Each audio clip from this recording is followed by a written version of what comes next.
পেশেন্টে বললো 3 বার বললো বিটি হয়েছি দিয়ে আমি ফেন আমার পেশেন্টের সাথে আমি কথা বলি আমাকে কাচের ঘরে ভরে দিয়েছে আর আমার পেশেন্টের সাথে কথা হয়নি।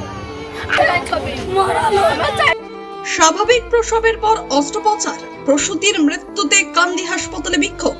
বড়া থানার করলনা গ্রামের বাসিন্দা পেন্সি বিবিকে সোমবার সন্ধ্যা নাগাদ প্রসব যন্ত্রণা নিয়ে কান্দি মহকুমা হাসপাতালে ভর্তি করা হয়। পরিবারের দাবি, মঙ্গলবার ভোর প্রায় 3টা নাগাদ স্বাভাবিক প্রসবের মাধ্যমে একটি কন্যা সন্তানের জন্ম দেন তিনি।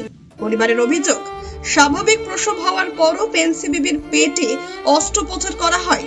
কেন এই অস্ত্রোপচার করা হলো তা নিয়ে প্রশ্ন তুলেছেন পরিবারের সদস্যরা। তাদের দাবি, অস্ত্রোপচারের পর থেকে প্রসূতির শারীরিক অবস্থা ক্রমশ অবনতি হতে থাকে। অভিযোগ, মঙ্গলবার সকালে কান্দি মহকুমা হাসপাতাল থেকে পেন্সি বিবিকে বহরমপুরে রেফার করা হয়। পরে বহরমপুরের একটি বেসরকারি হাসপাতালে নিয়ে গেলে চিকিৎসকরা তাকে মৃত বলে ঘোষণা করেন। সদ্যজাত কন্যা শিশুটি বর্তমানে কান্দি মহকুমা হাসপাতালে চিকিৎসাধীন রয়েছে বলে পরিবার সূত্রে জানা গেছে। এই ঘটনার জেরে কান্দি মহকুমা হাসপাতালে বিক্ষোভে সামিল হন মৃতার পরিবারের সদস্য ও আত্মীয় স্বজন। হাসপাতাল চত্বরে উত্তেজনা ছড়িয়ে পড়ে।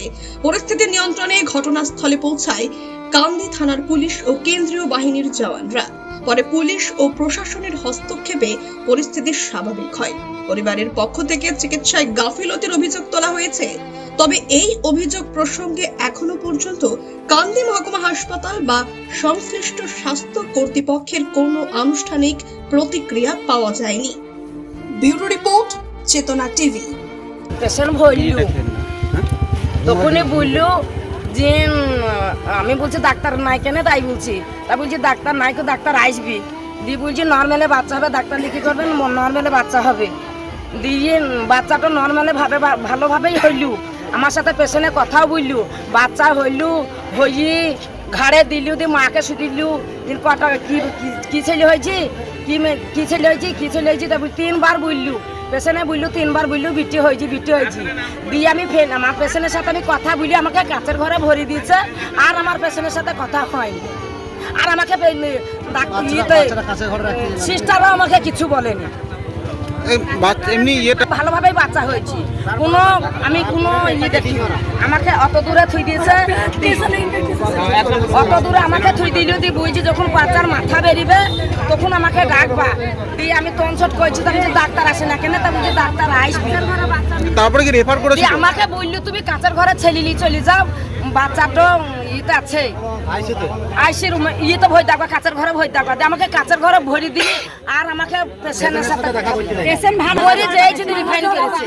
আমার ভালো নাই তো আমাকে বইলো না কেন যে তোমার পেশেন্ট ভালো নাই তুমি যেই না তা বইলো না বলছে তুমি নরমাল বাচ্চা হচ্ছে আমি থাকবো তুই আর ভাবে বইলো কি যে ও কি না পেশেন্টের কি নাম? ফেন্সি বিবি। কি চাইছেন এখন আপনারা? আমরা কি চাচ্ছি, আমরা বিচার চাবো।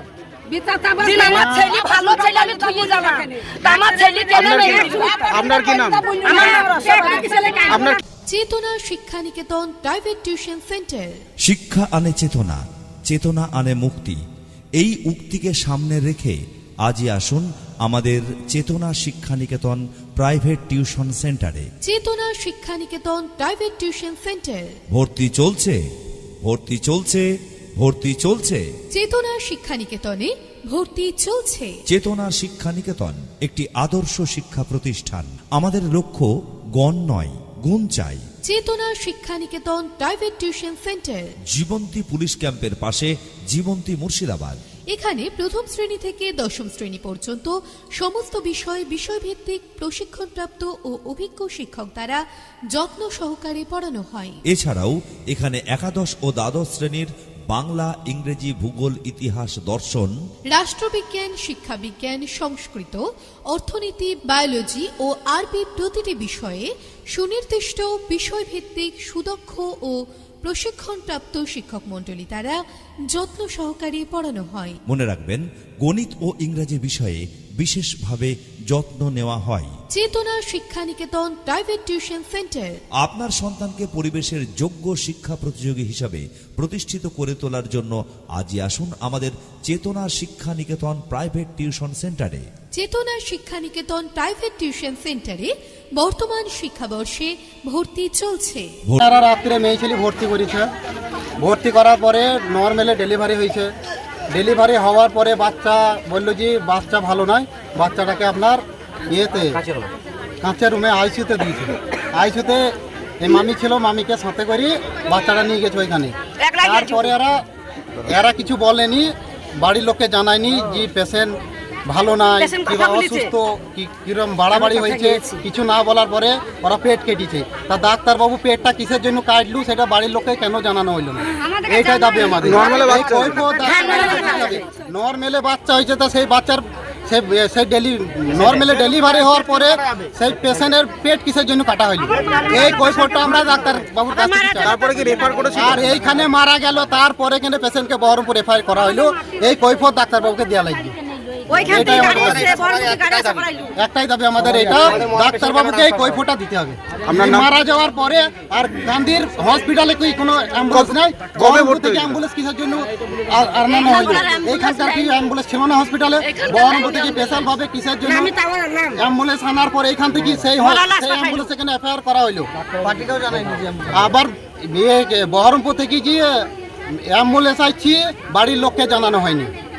ওদের মন মতো যা ইচ্ছা হয়েছে মন মতো করেছে। এই কৈফিয়ত আমরা ডাক্তারবাবুর কাছ থেকে চাই, আপনার এটাই নাম? আমাদের দাবি। আপনার নাম? আমার নাম ফুলবাবু স্যার।